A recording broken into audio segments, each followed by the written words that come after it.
On ouvre donc cette édition avec l'actualité principale de ce vendredi 8 mai. C'est évidemment les commémorations du 81e anniversaire de la victoire de 1945.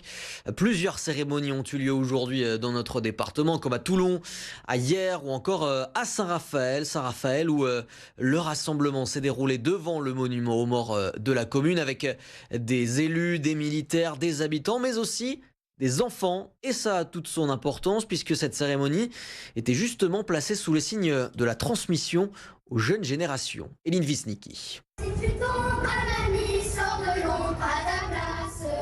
Ce sont eux qui porteront la mémoire de la Seconde Guerre mondiale. À Saint-Raphaël, les jeunes écoliers participent à la cérémonie du 8 mai 1945.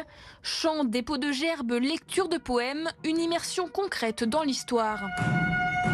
C'est la fin de la Deuxième Guerre mondiale. J'ai chanté le chant des partisans et la Marseillaise. J'ai récité une poésie de Paul Éluard. C'était la première fois et j'aime bien les cérémonies.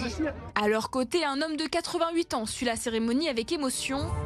Son père gendarme a été tué lors de la libération de Fréjus. Le 16 août 1944, le dernier jour de la libération, il y avait une escouade de ce qu'on appelle les SS qui ne voulaient pas se rendre. Ils s'étaient planqués en haut du clocher de Fréjus. Alors ils sont montés sur le toit, ils ont échangé quelques tirs, mais là il s'est découvert un coup et flaf, il a pris un...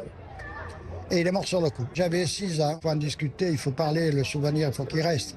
Que les jeunes soient là. Sensibiliser les jeunes raphaélois, un enjeu essentiel pour la municipalité. C'est une façon pour eux de prendre conscience de ce qu'était la guerre, de ce que peut être la guerre avec toutes ces horreurs.